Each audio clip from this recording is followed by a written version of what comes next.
Estas 4 funciones, entonces, ya permiten identificar la forma en que vamos representando los recursos y la manera como nos vamos orientando en el mundo, ¿no? Ya vamos pudiendo identificar la dinámica de los fenómenos. Si podemos ver en la imagen que les comparto acá a la izquierda, bueno, entonces tenemos en el centro el yin-yang, la dinámica de los opuestos, y luego una diferenciación hacia 4 posibles direcciones, ¿sí? Obviamente las funciones rara vez se encuentran uniformemente diferenciadas y en esa medida disponibles. Normalmente las personas nos enfocamos por preferencia personal, no se sabe todavía el mecanismo completamente, pero desarrollamos una función y entonces regularmente su opuesto permanece de manera indiferenciada en la sombra, obtiene su energía no del pensamiento dirigido de la conciencia, sino de los estados afectivos que habían sido reprimidos o de los instintos, y de ahí obtiene su energía la función inferior. Cada tipo presenta una forma de unilateralidad, ¿no? Y se articula y complejiza con la orientación introvertido-extravertido, ¿no?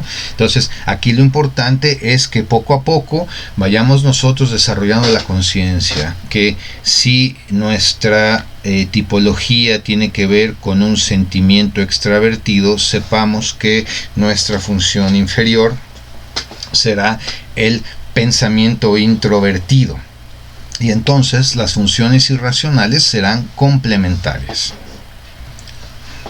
La unilateralidad rígida implica una pérdida de equilibrio, y entonces eso es lo que puede generar un proceso de compensación violento o abrupto por parte del inconsciente.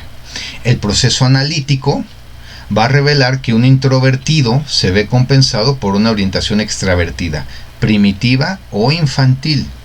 ¿Sí? ¿Por qué? Porque el inconsciente va a buscar y va a desempeñar una función compensatoria de la conciencia, porque para la búsqueda de el mantenimiento del equilibrio y de la preservación de la dinámica psíquica vital.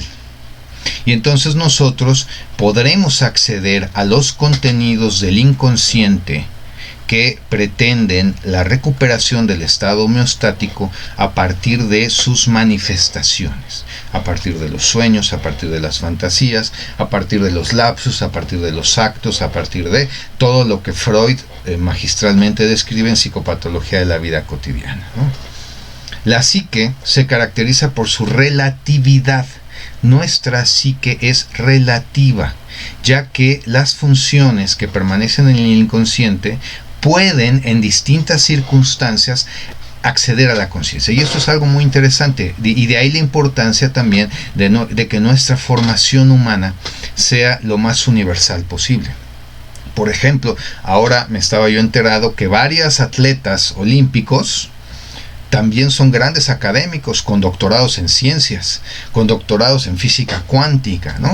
Y entonces ahí, por ejemplo, podemos ver cómo se van desarrollando distintas funciones. Puedes tener un deportista muy destacado que al mismo tiempo tiene un gran desarrollo a nivel científico y al mismo tiempo tiene actividades artísticas, y eso va permitiendo que se vayan generando, se le vaya dando energía y se le vaya dando lugar a las distintas funciones, y eso va permitiendo generar procesos de equilibrio. La aplicación de la energía psíquica, la aplicación de la libido, más bien la energía psíquica y la libido es una, y va teniendo distintos espacios y distintos lugares de aplicación, ¿sí? Y entonces ahí podemos irnos completando. Obviamente, si la libido se aplica en un proceso científico de manera muy marcada, cuando nosotros la retiremos de ahí, las experiencias, las imágenes, los referentes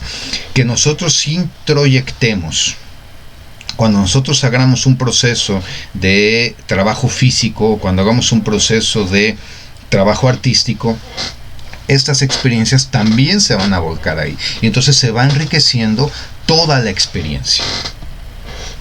La dinámica de las funciones se configura con opuestos complementarios, ¿sí? Y entonces cuando predomina una función, cuando le damos lugar de manera preponderante a una sola función, su opuesto se va a reprimir. Y ahí es donde comienza el problema, ¿sí? Cuando predomina la función intelectual, suele permanecer en la sombra la función sentimental.